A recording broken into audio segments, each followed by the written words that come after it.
உங்களை வரவேற்பது கோபாலகிருஷ்ணன். ஸ்ரீவித்யா கந்தசாமி. எக்ஸ்பிரஸ் செய்திகளை இனி விரிவாக பார்க்கலாம்.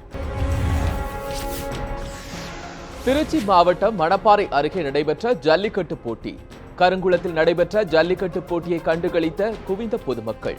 80 கிராமங்களை சேர்ந்த 700க்கும் மேற்பட்ட காளைகள், 250க்கும் மேற்பட்ட மாடுபிடி வீரர்கள் பங்கேற்பு. வாடிவாசல் திறக்கப்பட்டதும் சீறி பாய்ந்த காளைகளை உற்சாகத்துடன் அடக்க முயன்ற மாடுபிடி வீரர்கள். சிராவயல் கிராமத்தில் உரிய பாதுகாப்பு ஏற்பாடுகளுடன் உற்சாகமாக நடைபெற்ற மஞ்சு விரட்டு போட்டி.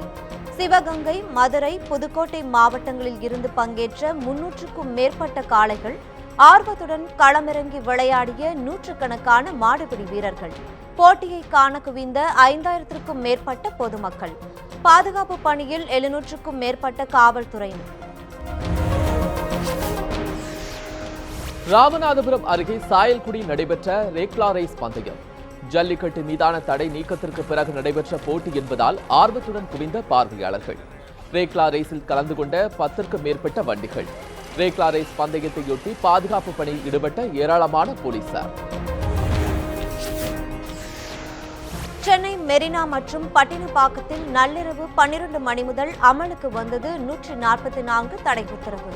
சட்டம் ஒழுங்கிற்கு பாதிப்பை ஏற்படுத்தும் சமூக விரோதிகள் கூடுவதை தடுக்கவே தடை உத்தரவு என காவல்துறை அறிவிப்பு.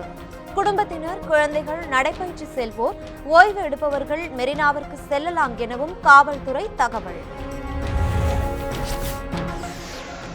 ஜல்லிக்கட்டு தொடர்பான சட்டம் குறித்து உரிய முறையில் விளக்கியிருந்தால் வன்முறை ஏற்பட்டிருக்காது. சென்னை தியாகராஜன் நகரில் செய்தியாளர்களிடம் பேசிய நடிகர் சிம்பு கருத்து. ஜல்லிக்கட்டிற்கு ஆதரவாக பெண்கள், குழந்தைகள், மாணவர்கள் என ஆயிரக்கணக்கானோர் அறவழியில்தான் போராடினர். உலகமே வியந்து பாராட்டிய போராட்டத்தின் வெற்றியை கொண்டாட காவல்துறையினர் அனுமதிக்காதது ஏன் என சிம்பு கேள்வி.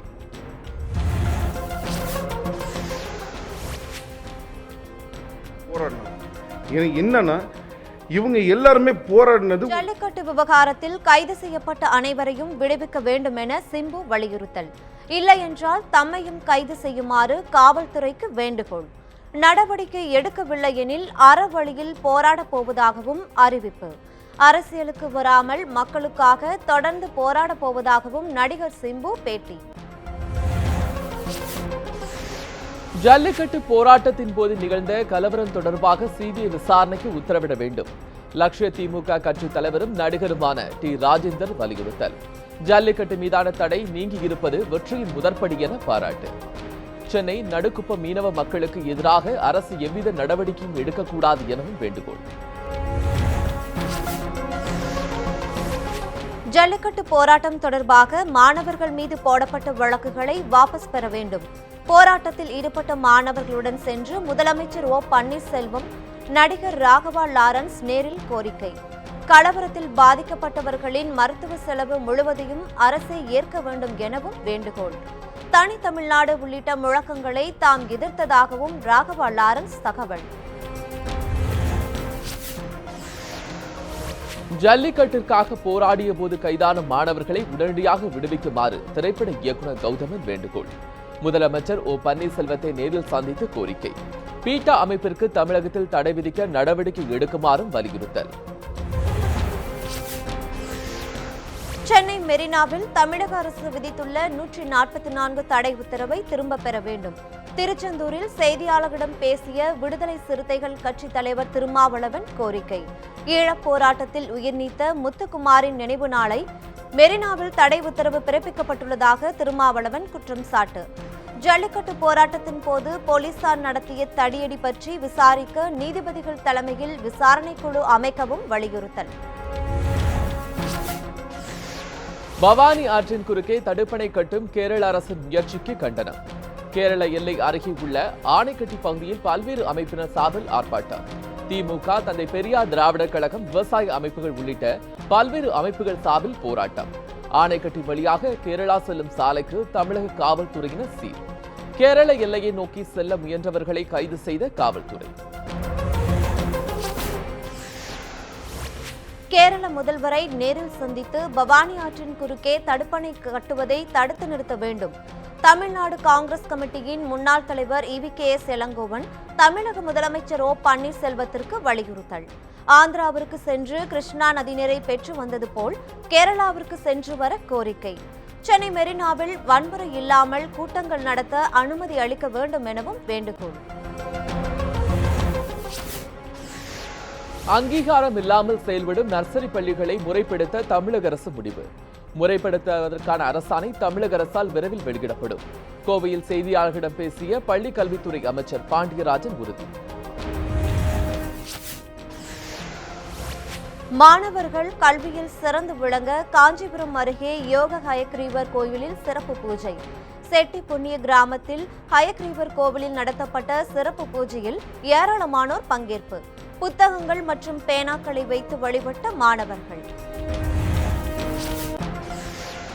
சாலை போக்குவரத்திற்கு இடையூறாக பேனர்களை வைக்க வேண்டாம். திமுக தொண்டர்களுக்கு கட்சியின் செயல் தலைவர் மு.க. ஸ்டாலின் வேண்டுகோள்.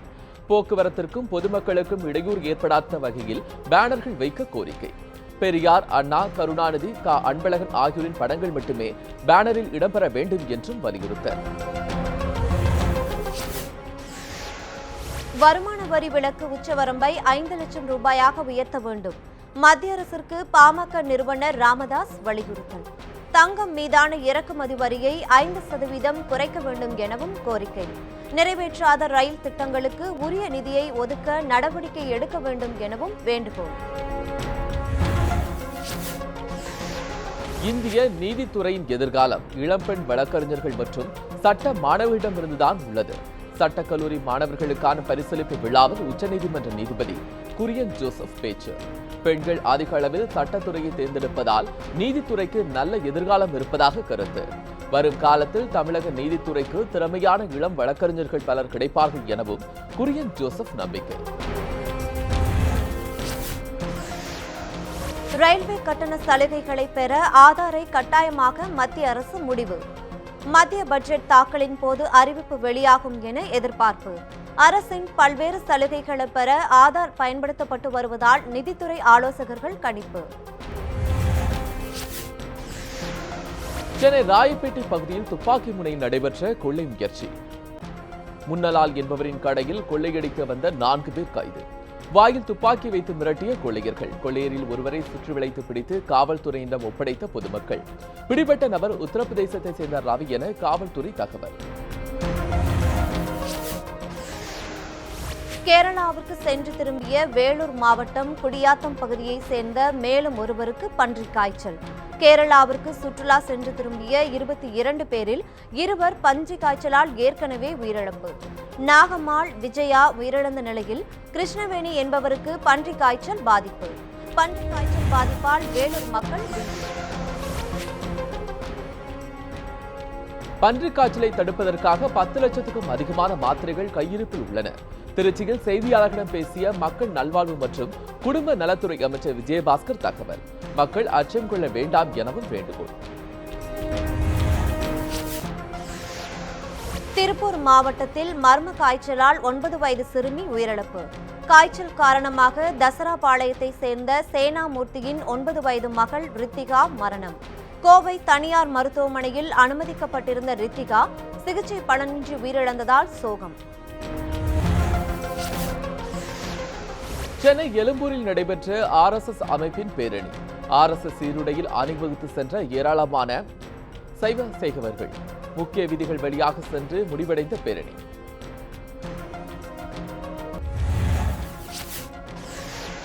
மேற்கு தொடர்ச்சி மலையில் பெய்து வரும் கனமழையால் குற்றால அருவிகளில் வெள்ளப்பெருக்கு. சுற்றுலா பயணிகளின் பாதுகாப்பை கருத்தில் கொண்டு குற்றாலம் மெயின் அருவியில் குளிக்க தடை. 5 அருவி, பழைய குற்றாலம் அருவிகளில் வெள்ளப்பெருக்கு இல்லாததால் சுற்றுலா பயணிகளுக்கு அனுமதி. கிருஷ்ணா நதியிலிருந்து பூண்டி நீர்த்தேக்கத்திற்கு நீர்வரத்து அதிகரிப்பு. நீர்வரத்து வினாடிக்கு 364 கன அடியாக அதிகரித்துள்ளதால் விவசாயிகள், பொதுமக்கள் மகிழ்ச்சி. ஆந்திராவின் கண்டலேறு அணையிலிருந்து கடந்த 9ஆம் தேதி தண்ணீர் திறப்பு. சத்தியமங்கலம் வனப்பகுதியில் தண்ணீர் தொட்டியில் தாகம் தீர்த்த யானைகள். வனவிலங்குகள் தாகம் தீர்க்கும் வகையில் வனத்துறை சார்பில் அமைக்கப்பட்டுள்ள நீர் தொட்டிகள். யானை கூட்டம் தண்ணீர் குடிக்கும் காட்சிகள் வனத்துறையினர் வைத்துள்ள தானியங்கி கேமராவில் பதிவு. தண்ணீர் பற்றாக்குறை நீங்க மேலும் பல தொட்டிகள் அமைக்கும் பணி நடைபெற்று வருவதாக வனத்துறை தகவல். நெல்லை அருகே பூட்டிய வீட்டை உடைத்து 70 சவரன் நகை 32,000 ரூபாய் கொள்ளை. பாளையங்கோட்டையை சேர்ந்த சுரேஷ் நம்பி குடும்பத்தினர் வெளியூர் சென்றிருந்த நிலையில் நிகழ்ந்த கொள்ளை சம்பவம். வழக்கு பதிவு செய்து விசாரணை நடத்தி வரும் காவல்துறை. பொதுமக்கள் மற்றும் கடலோர காவல்படை இடையே நல்லுறவை மேம்படுத்தும் நோக்கில் கன்னியாகுமரியில் நடத்தப்பட்ட மாரத்தான் போட்டி. கடலோர பாதுகாப்பு குழுமம் சார்பில் நடத்தப்பட்ட மாரத்தான் போட்டியில் கடலோர காவல்படை வீரர்கள், மாணவ மாணவிகள் உட்பட ஏராளமானோர் பங்கேற்பு. மாரத்தான் போட்டியை தொடங்கி வைத்த கடலோர பாதுகாப்பு குழும ADGP சைலேந்திர பாபு. திருப்பூர் மாவட்டம் உடுமலையில் இயற்கை வளங்களை பாதுகாக்க வலியுறுத்தி மினி மாரத்தான் போட்டி. ஆரண்யா அறக்கட்டளை சார்பில் நடைபெற்ற போட்டியில் 2000க்கும் மேற்பட்டோர் பங்கேற்பு. 10 கிலோமீட்டர் மற்றும் 5 கிலோமீட்டர் என இரு பிரிவுகளில் நடத்தப்பட்ட போட்டிகள்.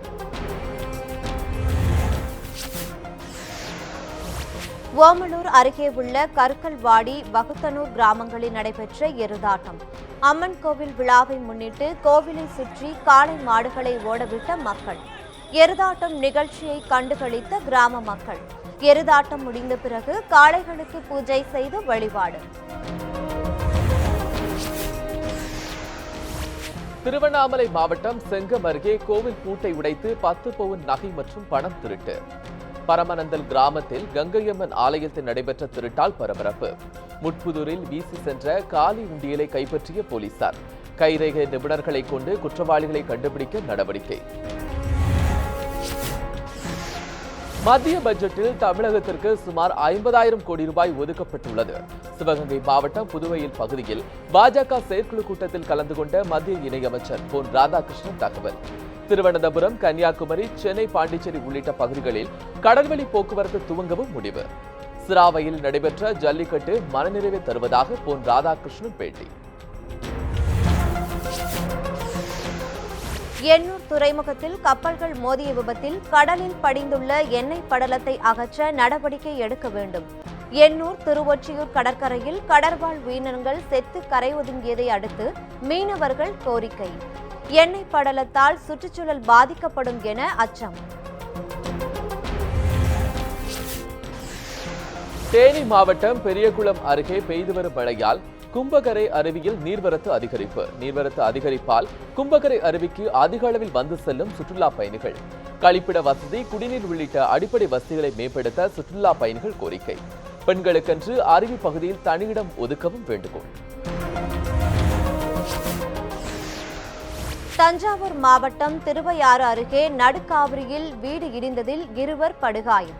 கூரை இடிந்து விழுந்ததில் காயமடைந்த 2 தஞ்சாவூர் மருத்துவக் கல்லூரி மருத்துவமனையில் சிகிச்சைக்கு அனுமதி. வருவாய்த்துறை அதிகாரிகள், காவல்துறை அதிகாரிகள் இடிந்த வீட்டை பார்வையிட்டு விசாரணை. குன்னூர் தேயிலை தொழிற்சாலையில் தமிழக வனத்துறை அமைச்சர் சீனிவாசன் திடீர் ஆய்வு. தேயிலை தயாரிப்பு குறித்து தொழிலாளர்களிடையே கேட்டறிந்த அமைச்சர். காட்டு விலங்குகளின் தாக்குதலுக்கு உள்ளாவதாக அமைச்சரிடம் தொழிலாளர்கள் முறையீடு. உரிய நடவடிக்கை எடுப்பதாக தொழிலாளர்களிடம் வனத்துறை அமைச்சர் சீனிவாசன் உறுதி. அமெரிக்காவிலிருந்து விவேகானந்தர் இந்தியா திரும்பி வந்த தின விழா பேரணி. ராமநாதபுரம் மன்னரால் நிறுவப்பட்ட விவேகானந்தர் ஸ்தூபிக்கு மாலை அணிவித்து ஆர்த்தி. ராமநாதபுரம் சிகில் ராஜ வீதியில் நடந்த விழாவில் மதுரை ராமகிருஷ்ண மடத்தின் தலைவர் சுவாமி கமலாத்மானந்தர் உள்ளிட்டோர் ஏராளமானோர் பங்கேற்பு. திருநெல்வேலியில் பெண்களுக்கான சிறுவீட்டு பொங்கல் கொண்டாட்டம். சிறிய பானைகளில் பொங்கலிட்டு வாழை இலைகளை படைத்து வழிபாடு. தாமிரபரணி ஆற்றுக்கு பூசை செய்து மீன்களுக்கு உணவிட்டு கொண்டாட்டம். ஆஸ்திரேலிய ஓபன் டென்னிஸ் தொடரின் கலப்பு இரட்டையர் பிரிவு இறுதியாட்டம்.